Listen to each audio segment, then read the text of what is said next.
여러분 안녕하십니까. 12월 17일 새벽입니다. 신원식입니다. 이 자신의 사법 리스크를 덮기 위해서 특검과 탄핵을 계속 남발하며 오로지 국정 파탄으로 나라를 몰아가던 이재명 민주당 대표가 느닷없이 혼란을 멈추자고 나섰습니다.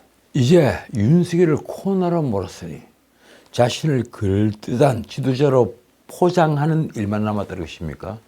아니면 병 주고 약을 주겠다는 것인가요? 참 사악하다는 생각이 들었습니다. 민주당 이재명은 15일 11시 국회에서 기자회견을 열었습니다. 국정 정상화를 위한 초당적 협력체, 국회 정부가 함께하는 국정안정협의체 구성을 제안한다. 그리고 이 국정안정협의체는 여당이 주도를 해도 좋다, 이런 말까지 부연을 했습니다. 이제부터 여의도 대통령 이재명이 이 나라의 실질적인 통치권자 행세를 하겠다는 것입니다. 제가 보기에는 그런 의도를 읽혔습니다. 지난번엔 한동훈이 대통령 노릇하겠다고 나서더니만 이번에는 이재명입니다. 이재명은 대한민국 정상화가 시급하다고 말했습니다. 대한민국을 이처럼 혼란에 빠뜨려 비정상화가 되게 한 원인 중에 하나가 이재명인 것을 누가 부인할까요? 그렇지 않습니까? 이재명이 원인 아니었습니까? 보통 사람이었다면 그가 재판받고 있는 12개의 범죄 혐의 그리고 수사받고 있는 두세 개 범죄 중에 하나만 범해서도 포승줄에 묶여 조리돌림을 당했을 테였습니다. 그런데 그는 최고 무기징역형인 범죄를 여러 저질러 휴대의 자범인 것이 드러나도 검찰 독재로부터 탄압받는 정치범인 양 행세해왔습니다. 사건도 조작하고 증거도 조작됐다. 나는 탄압받는 검찰 독재의 희생양이다. 이런 말을 하고 있죠. 어쨌든 이재명으로서는 지금 윤석열 탄핵 소추가 그가 살 수 있는 기회가 되고 있습니다. 내년 5월까지만 윤석열을 끌어내리면 그는 사법부에 자신에 대한 모든 재판을 중지하라, 이렇게 요구를 할 것입니다. 그때까지 재판 지연 전략을 펴는 것은 기본입니다. 그리고 대법원 앞에는 또 구름인파를 끌어모아서 겁박을 할 것입니다. 그 일환으로 그는 국민의힘에게 국정 안정을 요구하는 것입니다. 이재명은 그러면서 헌법재판소에 신속한 윤석열 파면을 주문했습니다. 자기 재판은 질질 끄고 심지어 송달도 받지 않습니다. 그렇게 시간을 끌어가면서 윤석열 탄핵 소추 재판 빨리 좀 해달라, 이렇게 아주 강렬하게 요구를 했습니다. 헌법재판소는 윤석열 대통령의 파면 절차를 신속히 진행해달라, 그것만이 국가의 혼란을 최소화할 유일한 방법이다. 제가 이재명 재판에 대해서 얘기를 해볼까요? 법원은 이재명 재판을 빨리 해달라, 그것만이 이 나라의 정의를 바로 세우고 국가가 혼란에 빠지지 않는 지름길이다. 제 말이 틀렸습니까? 자신의 재판은 최대한 끌면서 무슨 염치로 윤석열을 빨리 파면하라고 재촉을 하는 건가요? 그러는 한편 공조수사본부 등 수사기관은 신속하고 엄정한 수사로 진실을 밝혀달라면서 특검 출범을 주장했습니다. 진상규명을 위해 신속한 특검의 출범이 필요하다. 내란 관련 기관과 가담자는 수사에 적극 협조해야 한다. 참 대단합니다. 이미 내란으로 단정을 짓고 내란 관련 기관과 가담자 모두 다 수사에 적극 협조해야 한다. 그렇지 않으면 당신들은 죽는다, 뭐 이런 경고입니다. 이미 자신이 비상계엄 선포를 내란죄로 규정하면서 무슨 진실을 기대한다는 것입니까? 적어도 제 법률적 양심상 비상계엄 선포는 절대로 내란죄가 되지 못합니다. 제 은사인 허영 교수도 그렇게 말씀을 하셨더군요. 이재명은 마치 선심 쓰듯이 한덕수 대통령 권한대행, 한덕수 총리 탄핵 논의와 관련해서는 또 이렇게 말을 했습니다. 너무 많은 탄핵을 하게 되면 국정의 혼선을 초래할 수 있겠다는 판단 때문에 일단 탄핵 절차는 밟지 않기로 했다. 시문마다 크게 났죠. 한덕수 탄핵하지 않는다. 이재명이 선물을 준 겁니다. 탄핵을 해서 또 한 6개월 발목을 잡아버리면 그 다음에는 기재부 장관이겠죠. 그 최상목 장관 또 탄핵을 합니다.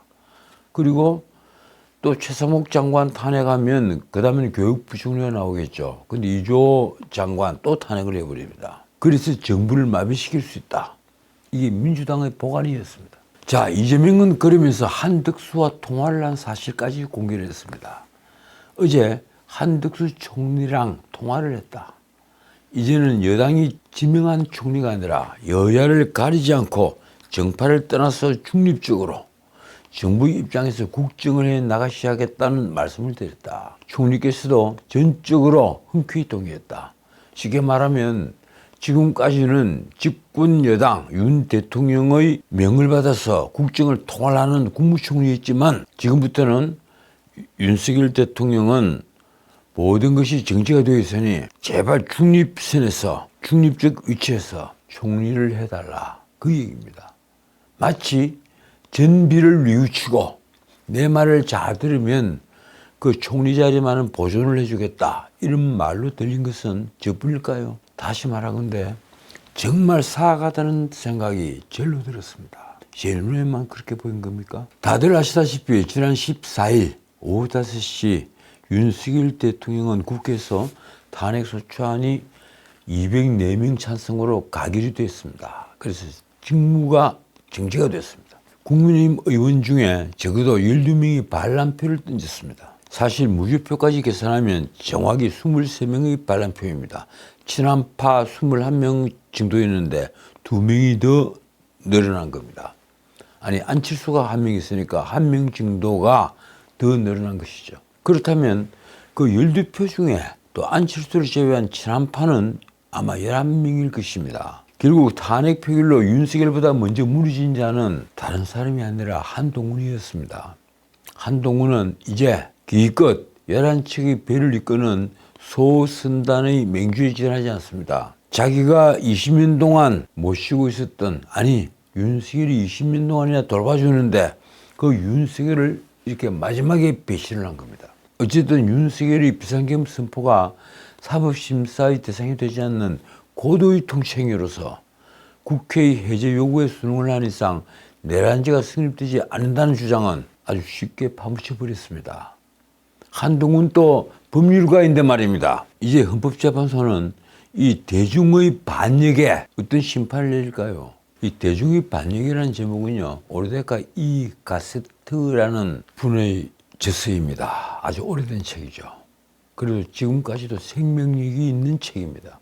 과거 박근혜 전 대통령 때처럼 이 뇌물이 아닌데도 뇌물죄라고 판시를 하고 또 권력의 사유화가 뚜렷하지 않은데도 최순실이 국정농단으로 몰아서 박근혜 대통령을 파면한 것처럼 또다시 대한민국 헌정을 진흙탕에 던질까요? 우리 국민은 일종의 탄핵 트라우마를 겪고 있습니다. 박근혜 정부를 몰락시키고 등장을 한 문재인 정권은 정말 놀랍게도 탈북과 불법을 끝없이 자행을 한, 그래서 자기 자신들이 얘기를 했죠. 한 번도 경험해보지 못한 나라, 이 포퓰리즘 정권으로 나라를 질곡에 빠뜨렸습니다. 소득주도 성장이라는 엉터리 정책을 편 결과 빈곤층이 확대되고 소득은 오히려 줄었습니다. 중산층이 무너지기 시작했습니다. 일자리가 줄어들며 말씀드린 것처럼 중산층이 붕괴되기 시작했고 집값은 천정부지로 뛰어올랐으며 격차는 확대가 됐습니다. 문재인은 이를 감추려고 통계를 조작하는 범죄까지 저질렀습니다. 통계청장 목을 잘랐죠. 그리고 새 통계청장은 좋은 통계로서 보답을 하겠습니다. 이런 말을 기자들 앞에서 했습니다.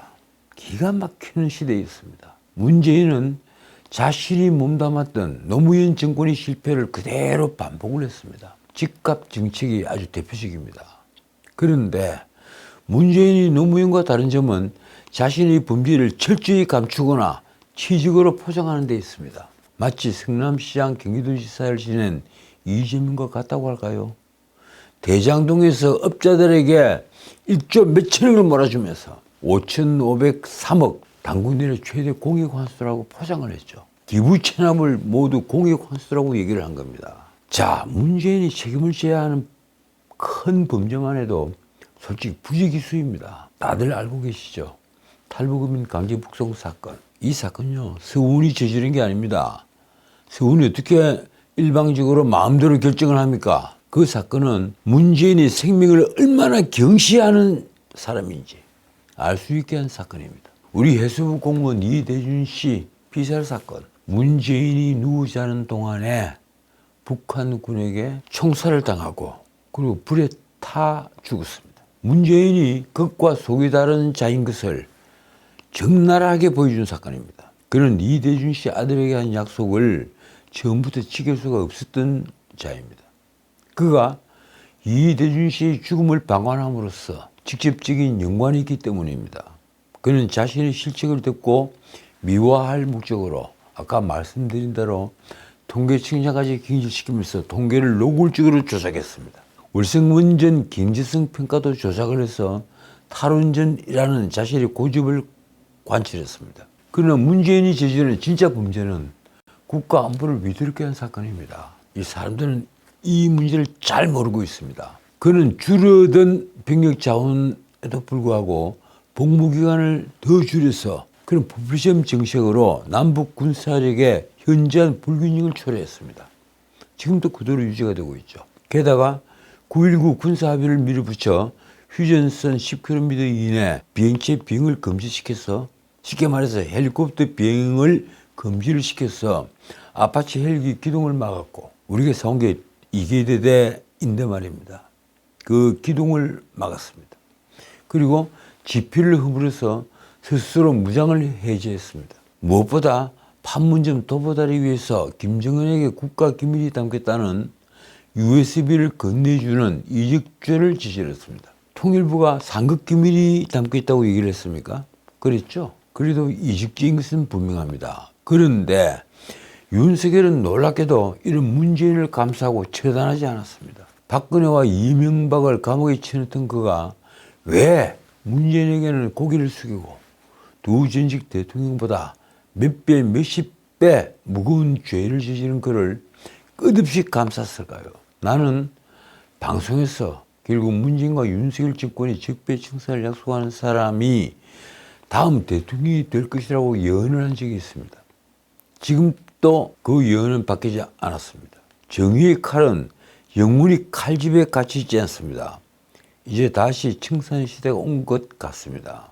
저는 이번 어이없는 비상계엄 해프닝을 지켜보면서 우리 사법당국과 검찰과 경찰 등 수사기관들이 오만 방자함에 정말 놀랐습니다. 비상계엄이 너무 허술한 탓으로 일찍이 실패한 친위 쿠데타로 귀결이 되자 검찰과 경찰에다 공수처까지 끼어들어 내란죄를 지은 역적 윤석열이 목을 베겠다.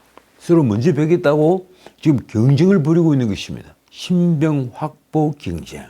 참 기가 막힙니다. 관련자들에 대해 구속영장을 청구를 해서 구속을 시키고 압수수색에 나서고 언론에 이를 먼저 흘리는 등 마치 충혈된 눈으로 힘 빠진 토끼를 사냥하는 성냥이가 된 것 같습니다. 윤 대통령의 권위는 땅에 떨어졌습니다. 전직 문재인은 부인 김정숙마저 검찰 소환을 코웃음 치며 불응을 하는데도 검찰은 지금 꼼짝 못합니다. 타지마을에 국비 4억 원을 써서 대통령이 전용기로 관광을 가지 않습니까? 그래서 검찰이 부른 게 아닙니다. 자기가 타이 이사젯 항공사 자기 남편이 그 취직을 했죠. 그때는 이혼하지 않았으니까. 그래서 그 관계를 좀 물으려고 하니까 검찰에 가지 못하겠다 이렇게 잘라버렸습니다. 지휘 법권자와 다름이 없습니다. 그런데 지금 윤석열은 명색이 현직 대통령이지 않습니까? 그런데도 이 자신의 후배 검사들이 대놓고 이 내란죄 수괴로 몰아가고 있지 않습니까? 솔직히 지금 대한민국 수사기관들, 검찰 특수본, 그리고 경찰이 국수본, 그리고 공수처까지 윤석열을 모두 내란죄 수괴로 규정을 하는 것은 아주 충격적입니다. 요사이에는 뭐 법률 용어로 순화를 했더군요. 내란죄 수괴, 그것보다 내란죄 우두머리. 무엇이 그들 내란죄의 함정으로 몰아간 걸까요? 제가 내란죄 함정이라고 표현한 것은 명색이 검찰, 경찰 같은 수사기관들이 내란죄로 관련자들을 구속시킨다는 것은 법원이 판단을 받기 전에 내란죄를 기정사실화하려는 의도가 보이기 때문입니다. 자신들이 헌법재판소 재판관도 아닌데 쟁점 많은 이 사안을 두고 내란죄로 못을 박는다는 것은 정말 놀라운 일입니다. 신문 기사의 제목이 이렇습니다. 내란 수괴에 향하는 수사 칼끝, 직무정지 윤석열 신병 확보 초읽기. 재밌는 제목들입니다. 이걸 어떻게 보아야 할까요? 도대체 이런 기사를 작성하는 기자는 객관적 시선을 가지고 있기는 한 겁니까? 기사의 주요 내용은 이렇습니다. 윤석열 대통령 탄핵 소추안 가결로 12월 3일 비상계엄 사태 수사도 탄력을 받을 것으로 보인다. 검찰과 경찰은 윤 대통령을 내란의 우두머리로 지목하고 있다. 직무가 정지된 윤 대통령 신병 확보를 통한 직접 수사는 시간 문제라는 관측이다. 그러니까 윤석열을 구속시킨 다음에 검사들이 편안하게 앉아서 조사를 한번 해보겠다. 뭐 이런 취지인 것 같습니다. 이쯤 되면 선동을 넘어 대통령을 구속하라는 압력입니다. 말하자면 지금 혁명군이 진주한 것과 같습니다. 진짜 내란이 벌어지고 있는 겁니다. 어쩌다 일이 이렇게 된 것입니까? 윤석열은 왜 스스로 파멸의 길로 내달렸을까요? 자, 그러나 이 비상계엄 사태를 수사 중인 검찰이 윤석열 대통령에게 15일 출석하라고 통보를 했지만 윤 대통령은 응하지 않았습니다. 저는 정말 이해할 수 없습니다. 검찰은 왜 이렇게 서두른 걸까요? 신문과 방송들은 왜 이렇게 검찰, 경찰이 오두방정에 맞장구를 치는 걸까요? 박근혜 대통령 때도 박영수 특검과 검찰은 온갖 죄명으로 박 대통령을 형사 문제로 몰아갔지만 적어도 탄핵 결정이 날 때까지 예의는 차렸습니다. 그런데 검찰 특별수사본부 본부장인 박세연 서울고검장은 이분이 한동훈과 같이 현대고등학교를 나왔다고 했습니까? 그럼 충암파, 현대고파 이렇게 싸우는 겁니까? 이 박세연 서울고검장은 당당하게 지난 11일 윤 대통령에 대해 15일 오전 10시 출석을 통보했지만 출석하지 않았다고 밝혔습니다. 특수본 관계자가 기자들에게 불출석 사유에 대해 구체적으로 말씀드릴 수는 없다며 한 말이 이렇습니다. 대통령실에 공문을 보내고 우편으로 출석 요구서를 보냈다. 송달된 것을 확인은 했으나 윤 대통령이 출석 요구에 응하지 않은 것이다. 윤 대통령은 비상계엄 선포 사태로 내란 및 직권남용 혐의로 고발이 된 지금 피의자 신분입니다. 그렇더라도 그는 이 나라 국가원수로서 통치권자인 대통령입니다. 어느 나라에서 국가원수를 검찰이 이처럼 대하는가요? 신문 보도를 보면 특수본은 12월 10일 윤 대통령에게 출석을 요구하며 조사 장소로 서울중앙지검을 제시했다고 합니다. 자, 그러자 기자들이 현직 대통령 신분인데 경호 등 문제를 어떻게 조율하는지 물었습니다. 특수본 관계자는 세부적인 부분을 확인해 드리긴 어렵다고 말했습니다. 다시 기자들이 윤 대통령이 추후 소환 통보에 불응을 할 경우에 체포를 검토하고 있느냐, 2차 소환 통보에도 응하지 않으면 계속 소환을 통보할 것인가 이렇게 물었습니다. 그러자 특수본은 상황을 가정해서 말씀드릴 수는 없다 또 이렇게 얘기를 했습니다. 어쨌든 검찰과 경찰 공수처를 비롯해서 여러 수사기관들 그리고 신문 방송들 언론사들은 하나같이 12월 3일이 비상계엄 선포를 내란 행위로 규정을 하고 윤 대통령을 그 수괴로 표현을 합니다. 정말 저는 깜짝 놀랍니다. 제가 존경하는 허영 교수는 절대로 내란죄는 되지 못한다 이렇게 직설적으로 말씀을 하셨습니다. 보통 직설적으로 얘기를 하지 않죠. 그런데 어떻게 태연하게 다들 내란죄라고 쓰는 겁니까? 조선일보, 동아일보, 중앙일보, 방송들 그리고 검사들, 판사들 다들 왜 이렇게 되었는가요? 검찰은 12월 9일 김용현에 대해 구속영장을 청구하면서 역시 내란 중요 임무 종사 혐의를 적용했습니다. 윤 대통령은 그 내란죄의 수괴라고 검찰은 보고 있습니다. 검찰 관계자의 말이 이렇습니다. 지난 12월 3일 비상계엄 선포 당시 국회와 중앙선거관리위원회 등에서 벌어진 상황에 대한 조사가 상당 부분 진행이 됐고 특히 군과 관련된 부분에서 중요한 역할을 맡은 사령관 3명에 대한 신병 확보 절차가 진행되고 있다. 그러니까 특전사령관 그리고 수방사령관, 그리고 방첩사령관, 이 사령관 3명에 대해서 신병 확보 절차가 진행되고 있다. 이런 비상계엄을 획책을 한 이른바 충암파로 불리는 방첩사령관 여인영을 검찰은 지난 14일 구속을 했습니다. 그러니까 검찰이 충암파 김용윤을 구속시킨 데 이어 경찰 국수본은 조지호 경찰청장을 구속하고 그리고 서울시경 서울경찰청장을 구속했죠. 다시 검찰 특수본은 여인영을 구속을 한 겁니다. 여인영은 김용현 국방장관에 이어 검찰이 이번 계엄 사건으로 구속한 두 번째 피의자가 된 것입니다. 여인영의 공식 혐의는 이것입니다. 계엄 당시에 국회와 중앙선관위에 방첩사 요원을 보내고 여야 대표 등 주요 인사의 체포와 선관위 서부 확보를 지시한 혐의를 받는다. 구속영장에는 여인영이 김용윤으로부터 지시를 받았다는 체포 대상 14명이 언급이 됐다고 합니다. 우원식, 한동훈, 이재명, 그리고 이하경 국회부의장, 또 박찬대 민주당 원내대표죠. 그리고 조국, 조혜주 전 중앙선관위 상임위원, 김민석 민주당 최고위원, 김명수 전 대법원장, 권순일 전 대법관, 양정실 전 민주연구원장, 김민웅 촛불행동 대표. 그리고 보니 대부분은 제가 알고 있는 분이로군요. 또 있습니다. 유튜브 김우준, 그리고 양경수 민주노총 위원장 등입니다. 근데 이 명단, 이 내용은 진실일까요? 저는 그것도 좀 걱정이 됩니다. 자, 이제 다른 문제 짚고 마치겠습니다. 정말 안타깝게도 군의 명예는 속절없이 무너져 내리고 있습니다.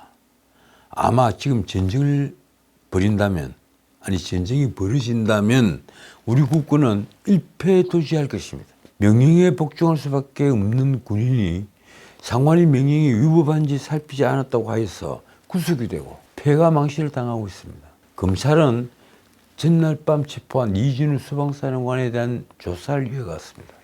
검찰은 아무런 의심 없이 12월 3일 비상계엄 선포를 내란죄로 보는 걸까요?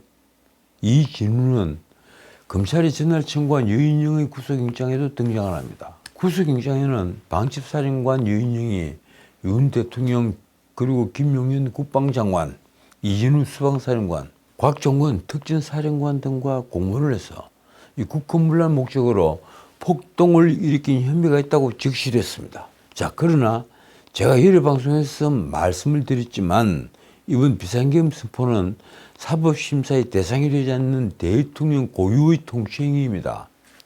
그래서 국헌문란 목적의 폭동이 없는 이번의 경우에 내란죄도 성립되지는 않습니다. 그런데도 이 계엄 선포 후에 계엄군이 국회 진입을 지시한 이진우 사령관 역시 직권남용, 내란 등 혐의로 16일 구속이 됐습니다. 공식 발표는 이렇습니다. 내란 중요임무 종사 등 혐의를 받는 이진우 수방사령관에 대해 도망 및 증거인멸 우려를 이유로 구속영장이 발부됐다. 자, 그러니까 지난 12월 3일 윤석열 대통령이 비상계엄을 선포를 한 뒤에 이진우 수방사령관은 김용현 국방부 장관 지휘에 따라 수방사 이하 군사경찰단과 1경비단 수속 총 211명을 국회로 투입을 했습니다. 대통령의 비상계엄 선포에 의해서 이 명령에 따른 그 병력 투입이 그 인생을 송두리째 빼앗고 폐가망신으로 내몬 것입니다. 검찰 특수본은 이진우 사령관이 소환조사에 응하지 않자 군사부분으로부터 체포영장을 발부받아 지난 13일 오후 9시께 체포를 한 뒤에 이틀이 지난 15일 구속영장을 청구했습니다. 검찰은 이날 또 한 사람 곽종건 특전사령관에 대해서도 중앙지역 군사부분에 구속영장을 청구를 해서 구속을 했습니다. 곽종건은 12월 3일 비상계엄 사태 당시에 특전사 휘하부대인 707 특수임무단을 국회에 투입을 해서 내란, 중요무 종사 등 혐의를 받아 구속된 것입니다. 12월 3일 비상계엄 사건과 관련해서 이 현역 군인이 구속된 것은 여인영 방첩사령관에 이어서 이진우 수방사령관 그리고 곽종건 특전사령관입니다. 야, 수도권에 있는 이 중요한 세 사령부의 장들, 사령관이 모두 군사 부분에 구속되어 있다는 건 놀라운 일입니다. 정말 이래도 되는 겁니까? 지난 3일 비상계엄 때 국회에 투입된 계엄군에는 특전사 최정예 대테러 부대인 707 특수임무단과 이걸 특임단 그렇게 하더군요. 707 특임단과 제1공수대단이 포함이 됐습니다. 특수항공작전단은 헬기로 707 특임단을 국회로 수송을 했으며 3공수, 9공수 여단 일부 병력도 계엄 당시 출동을 한 것으로 파악됐습니다. 모두 합해서 한 1,500명 출동을 했다고 하는데 실제 드러난 사람은 국회 280명, 그리고 선관위 세 곳에 300명, 그래서 580명 정도죠. 김현태 707 특임단장은 자신이 197명의 부대원을 현장 지휘를 했고 창문을 깨고 국회 의사당 안으로 들어가라고 지시했다고 밝혔습니다. 문제는 곽종건 특전사령관이 일종의 폭로성 발언을 한 것입니다. 곽종건은 지난 10일 국회에 출석해서 이렇게 증언을 했습니다. 당시 김용현 국방부 장관으로부터 계엄 이틀 전인 지난 1일 국회, 그리고 선거관리위원회 3곳, 그리고 민주당 당사, 여론조사 꽃 등 6개 지역을 확보하라는 지시를 받았다. 특히 그가 윤석열 대통령으로부터 직접 지시를 받았다는 내용은 아주 의외로서, 만약 이 진술이 사실이라면 그동안 윤 대통령의 계엄 선포를 고도의 통치행위라고 주장하는 이들을 머쓱하게 만들 여지가 있습니다. 곽종건이 윤 대통령으로부터 비화기를 통해 지시받은 내용은 솔직히 상상을 뛰어넘는 말이었습니다. 이렇습니다. 계엄 해제 요구를 위한 의결 정족수가 아직 다 안 채워진 것 같다. 그냥 150석이 아직 다 안 채워졌다, 이 얘기입니다. 빨리 문을 부수고 들어가서 안에 있는 인원들을 끄집어내라. 그는 이 지시를 윤 대통령으로부터 비화기를 통해 직접 들었지만 현장 지휘관과 상의를 해서 대통령의 명령을 따르지 않았다, 이렇게 주장을 했습니다. 그런데 이런 진술은 지금 의심받고 있습니다. 군 장성들이 거짓말이 도마 위에 오르고 있다는 것입니다. 당장 논란이 된 곽종건 특전사령관이 국회 문을 부수고 국회의원을 끌어내라는 대통령의 직접 지시를 따르지 않았다는 진술은 사실이 아니라는 증언이 나왔습니다. 무엇보다도 곽종건은 지난 6일 민주당 김병주와의 인터뷰에서 위와 같은 증언을 했습니다. 지금 여러분들이 보시는 바로 이 장면입니다. 하지만 김현태 특전사 특임단장은 지난 9일 용산 전쟁기념관 앞에서 기자회견을 열고 곽종건 사령관에게서 국회의사당 봉쇄 지시를 받았다면서 이렇게 말했습니다. 1, 2분 간격으로 전화를 받았다. 국회의원 끌어내야 하는데 가능하겠느냐고 물어봤다.